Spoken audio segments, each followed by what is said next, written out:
अविश्वास प्रस्ताव अस्पष्ट है, ये विधानसभा स्पीकर ने साफ तौर पर कहा। उन्होंने कहा कि सदन की गरिमा बनाए रखने की जरूरत है। जो अविश्वास प्रस्ताव लाया गया वो अस्पष्ट है। मैं नियम के तहत काम कर रहा हूं। तो दो मोर्चों पर ये राजनीतिक मुकाबला चल रहा है। एक तरफ स्पीकर ने इस्तीफा देने से इनकार कर दिया है, दूसरी तरफ आपने आज सुबह से देखा किस तरह से सीबीआई और ईडी की छापेमारी की कार्रवाई आरजेडी के अहम नेताओं पर चल रही है, जिसको लेकर ये प्रदर्शन अब किया जा रहा है आरजेडी कार्यकर्ताओं द्वारा। तो एक बड़ी बात यहां पर उनकी तरफ से कही गई है कि अविश्वास प्रस्ताव नियम के मुताबिक नहीं है, ये बात स्पीकर ने कही है। अब देखिए यहां हंगामा होता हुआ भी बिहार विधानसभा के अंदर आप देख रहे हैं, बाहर भी हंगामा और अंदर भी, क्योंकि बाहर आरजेडी के नेता इस बात को लेकर प्रदर्शन कर रहे हैं कि सीबीआई की रेड चल रही है, आज जब शक्ति परीक्षण होना है। उसके अलावा बीजेपी के जो नेता है वो इस बात को लेकर विरोध कर रहे हैं कि मंदिर गए नीतीश, वहां हिंदू देवी देवताओं का अपमान हुआ। तो अलग अलग मुद्दों पर दोनों ही पार्टियां यहां विरोध करती हुई नजर आ रही हैं। लेकिन विधानसभा स्पीकर ने यहां बड़ी बात कह दी कि अविश्वास प्रस्ताव जो है वो नियम के मुताबिक नहीं है। बिहार में दो मोर्चों पर राजनीतिक मुकाबला इस वक्त चलता हुआ नजर आ रहा है। मंत्री जी ने भी समाज सुधार के रूप में उसको लेकर चले, सामाजिक नैतिक संकल्प अभियान को लेकर मैंने भी हर जिला के अंदर ये पूरा वातावरण बनाया। माननीय प्रधानमंत्री जी की प्रेरणा से उन्होंने प्रेरित किया, उत्साहित किया।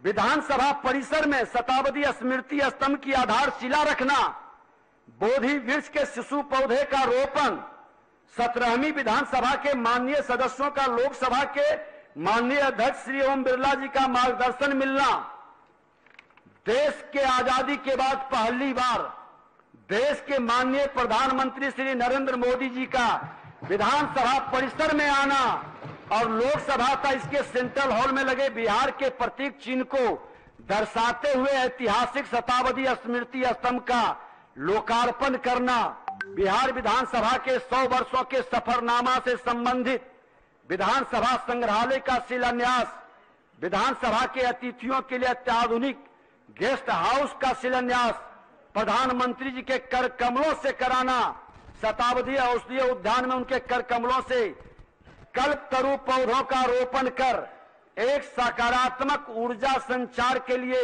रचनात्मक वातावरण बनाना, इन सब कार्यों से सदन की गरिमा और विधायिका इन सब कार्यों से बढ़ी है या घटी है, निर्णय सदन के सदस्यों को करना है। मैं इन सब कार्यों की मूल्यांकन की जिम्मेदारी बिहार की जनता पर भी छोड़ता हूं। इस सदन में संविधान के ज्ञान हमारे अभिभावकों से मिलता है।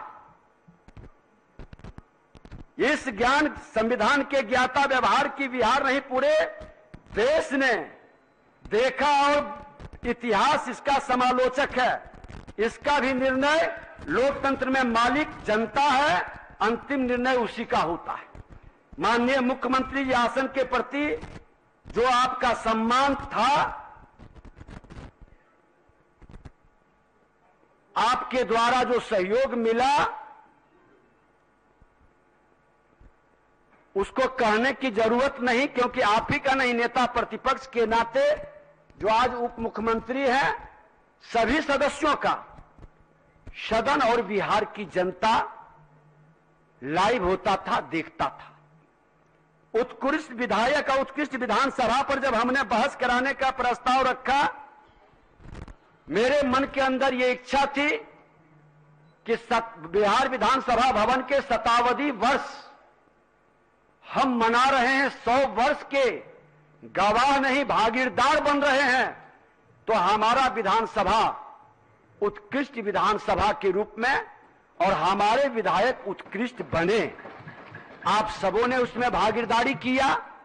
हमने लोभ और भय से मुक्त होकर इस आसन की मर्यादा और गरिमा के अनुरूप सभी को सम्मान दिया। अपने दायित्वों का निष्पक्ष निर्वहन कर सदन की प्रतिष्ठा बढ़ाने में कोई कोर कसर नहीं छोड़ी। विधायिका की गरिमा बढ़े, उसका सम्मान बढ़े, प्रशासनिक अराजकता पर अंकुश लगे, सरकार की नीति घोषणा कार्यक्रमों और खासकर भ्रष्टाचार के खिलाफ जीरो टॉलरेंस की नीति, न्याय के साथ विकास, न बचाते हैं न फंसाते हैं के सिद्धांतों को इस सदन के माध्यम से भी लागू करने का ईमानदारी से हमने प्रयास किया। इसमें कुछ लोगों की परेशानी बढ़ी जिसकी चिंता हमने कभी नहीं की।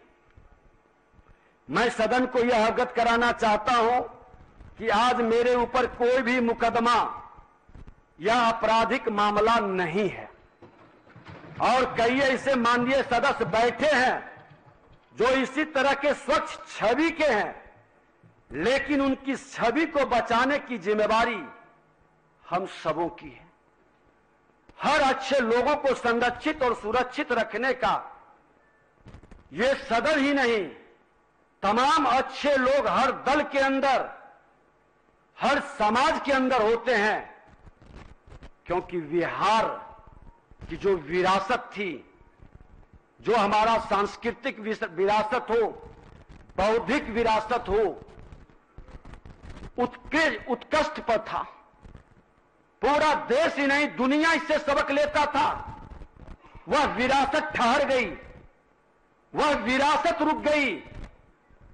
हम सब की जिम्मेवारी है ठहरी हुई विरासत को बढ़ाने का।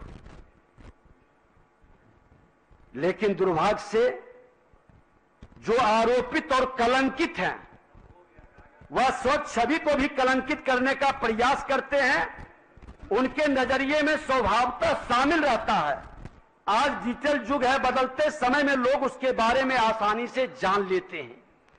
छोटे हृदय से हम बड़ा सपना नहीं देख सकते और विकारों से मुक्त हुए सामाजिक सद्भाव और भ्रष्टाचार मुक्त विकास कभी नहीं हो सकता। हमारी कथनी करनी में जब तक अंतर रहेगा, तब तक लोगों का विश्वास जो जनता का हम लेकर आते हैं, उनकी श्रद्धा के पात्र हम नहीं बन सकते। माननीय सदस्यगण, इसके लिए हमको सजग रहना है।